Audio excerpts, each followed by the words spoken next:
Joining us now is Jinx Okpe with stories trending around the world. Hello, Jinika. Good morning, Dr. Abati. How are you? I like this your color, but I won't attempt You know this one. Yes, you do. It's my favorite color. How can you not know my favorite color? You're wearing my favorite color. And I know It's you wore it just for me. fuchsia. I wore it just for you, darling. Just for you. Dr. Abati, fuchsia. I know it. It's not fuchsia. It's fuchsia. I am just excited. It's almost Christmas Eve, guys. Yay. There are beautiful Christmas trees here. Yay! I've seen some boxes there. I hope those Yes. boxes are meant to be taken away. Of course. What do you know? Are those boxes containing something for the anchors to take away? Absolutely. I know everything. You know I'm always in charge. I know everything. Please, directors. Somebody is here for the directors. No. Speak for yourself, directors. We speak for Directors, you say your own. Where you We're want having to. too much fun. Let's begin. You know, it's only in Nigeria actually that Christmas boxes close to Christmas trees are actually just boxes. No, that's not true. They're Have you checked? fine. My friend, We shall start you with have not trend. checked. Your Apurko is too much. You are a Vinny. Well, all right. Good morning to you, viewers. Here are some of the stories that are trending across the globe. In the United Kingdom, reactions trail a court order against the ruler of Dubai, Mohammed bin Rashid Al Maktoum, who on December 21st was ordered to pay his ex-wife, Haya bint Al Hussein, over $734 million in a divorce settlement. Part of the divorce settlement is to be used to cover security costs for Haya for the rest of her life, as the judge found that the biggest threat to her life and that of her children was from Sheikh Mohammed. The court-ordered payment is the biggest divorce settlement in British legal history. In France, First Lady Brigitte Macron is set to take legal action over an internet conspiracy theory alleging that she is transgender and was born male under the name Jean-Michel Trogneux.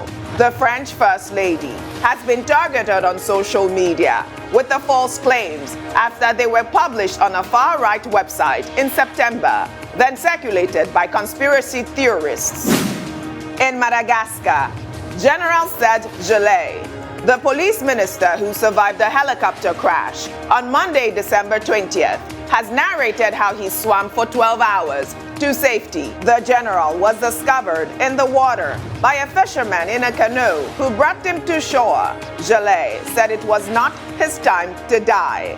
The helicopter was conveying a government delegation to view a site where a boat sank, drowning at least 64 people on board. Under sports, Manchester City footballer Benjamin Mendy has been charged with a further count of rape. The 27-year-old French international, who has been in custody since his arrest in August, is now facing 7 counts of rape and 1 count of sexual assault relating to 5 women. Finally, under entertainment, after over 20 years of the first Matrix movie, the third sequel, The Matrix Resurrections, hit global cinemas on Wednesday. The movie sees Keanu Reeves and Carrie-Anne Moss reprising their roles as Neo and Trinity. Okay, Tunde Abiola, movie night. Movie Neo day. Friday is the night, we are one, doing the it. one. But I missed the original Morpheus. Lawrence Fishburne. I know. Well, but we'll make do with this. We will. The replacement. Only Tundu, not you guys. No, right. We'll see Spider-Man. We'll see Spider-Man and Akia Popo. Okay, really? Well, all right. Let's begin what's trending. The Kano State Hisbah Board on Wednesday disclosed plans to invite parents of Shatu Garko, who recently emerged Miss Nigeria, for questioning. Shatu Garko is the first Muslim to become Miss Nigeria. She hails from Kano State, which is considered a Sharia state. The Hisbah Board says they will invite her parents to talk to them about the actions of their daughter, noting that entering a competition such as the Miss Nigeria pageant was forbidden according to Islamic law. The Hisbah Commander, General Sheikh Harun Ibn-Sina, disclosed that he will inform her parents that she cannot continue on her chosen path to become a model, and is doing so in order to discourage other Muslim girls from following her footsteps. The commander said that a Muslim woman is not allowed to expose any part of her body except where necessary, such as her face, palm, and leg. And if she must do, it should be for her husband, parents and children. Well, this story has gone viral. It is so sad to note that this is happening at this day and age with the Hisbah board. Well, you know, also Murik have condemned this. They are backing the Hisbah board. They are saying that, I mean, they're quoting chapters in the Quran saying that Muslim women are not supposed to show their bodies or whatever. But I mean, the Miss World pageant, the Miss Nigeria, I always say Miss World, the Miss Nigeria pageant, they don't show their bodies. I mean, they're well covered, and she was wearing her, you know, turban the whole time. I don't understand this whole situation at this point. It is so unfair, and they're so backward at this point, I think. Really uncalled for. It appears to me that they made a lot of assumptions. Yeah. Beauty pageants generally have a swimsuit category, but there are certain pageants today that have scrubbed that part. They don't have that category, and that was not done within the Miss Nigeria pageant. She never appeared in a bathing suit. She was always fully covered.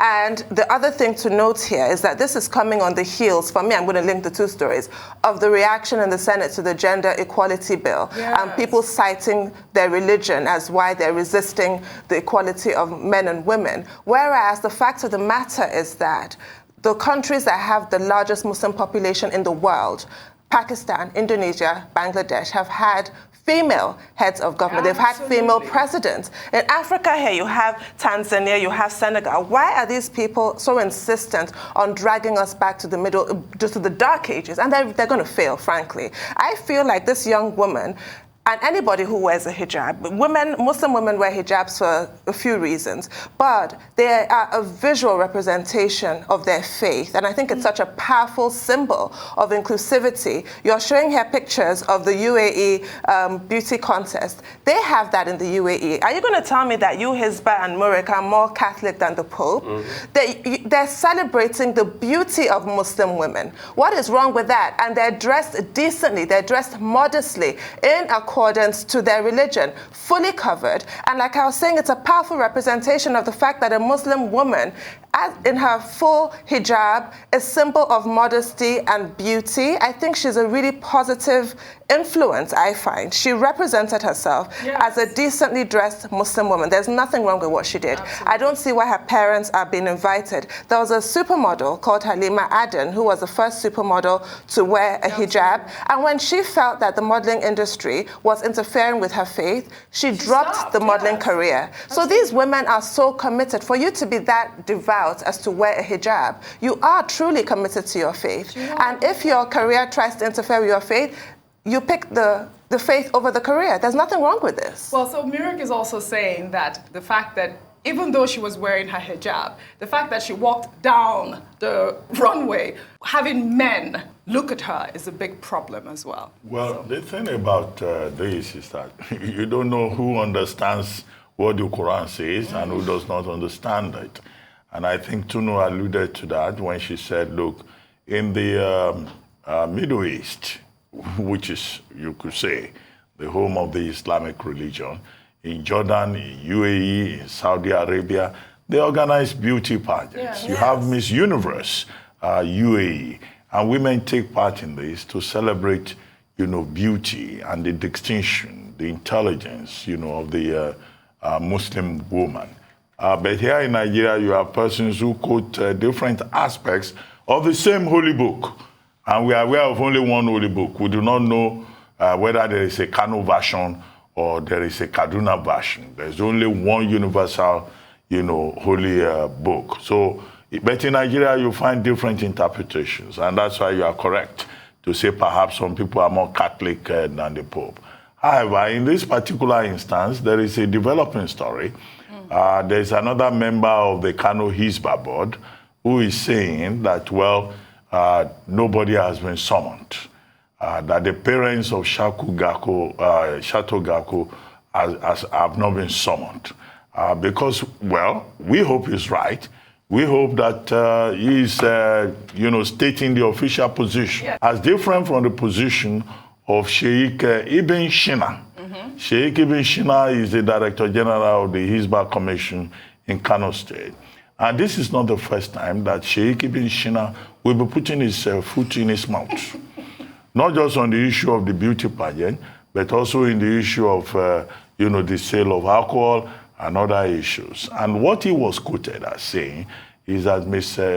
Gaku is from Gaku community and that her parents would be summoned. It's not that they've been summoned already. Right. So there's somebody who is now saying, oh, they've not yet been summoned. No, they should not be summoned at all. Exactly. The first point is that Ms. Gaku, is an adult. She's 18 years old.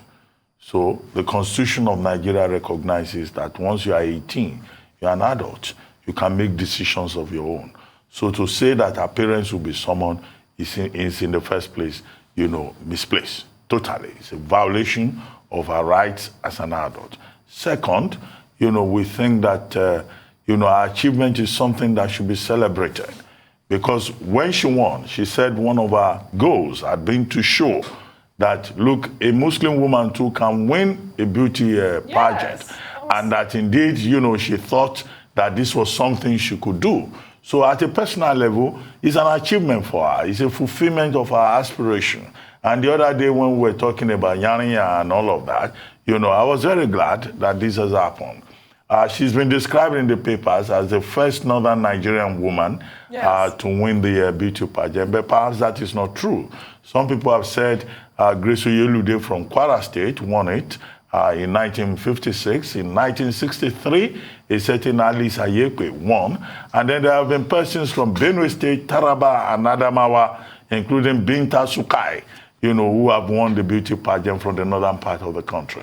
But if you check their profiles, they are Christians.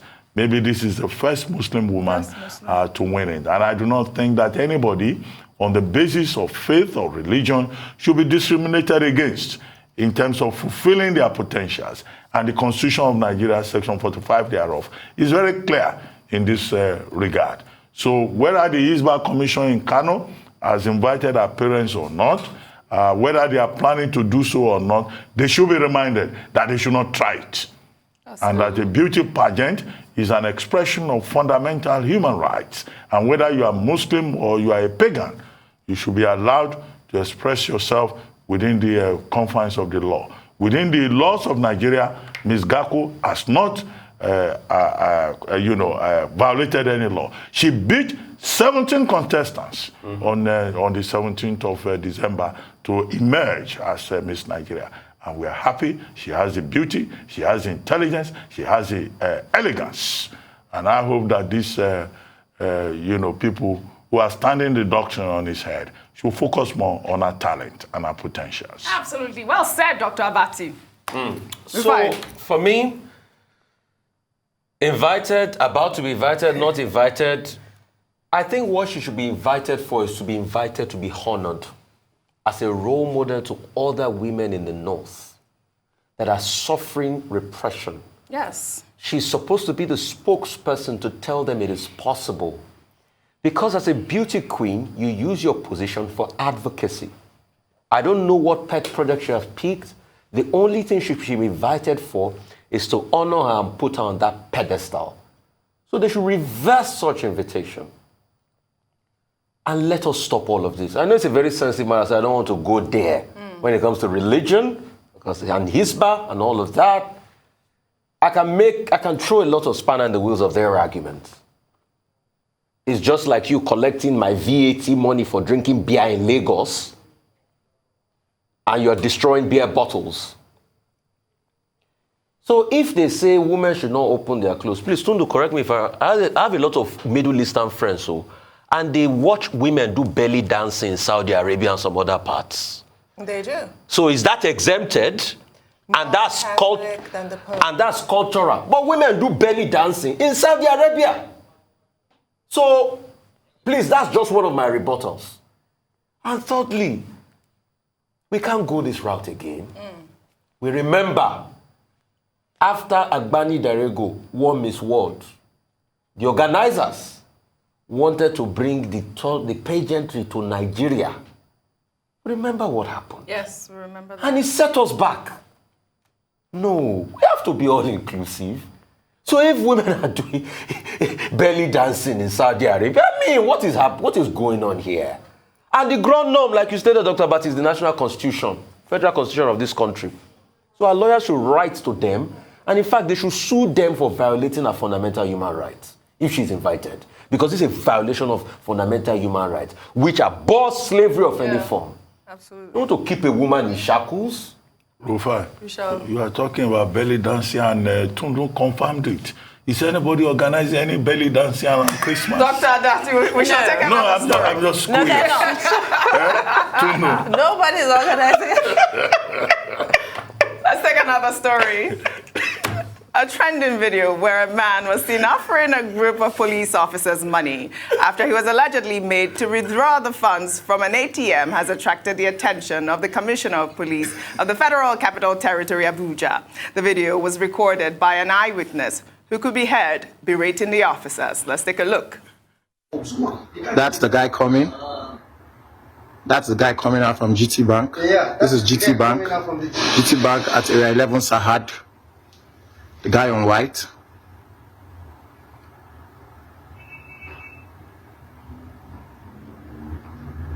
These are the police waiting for him to come.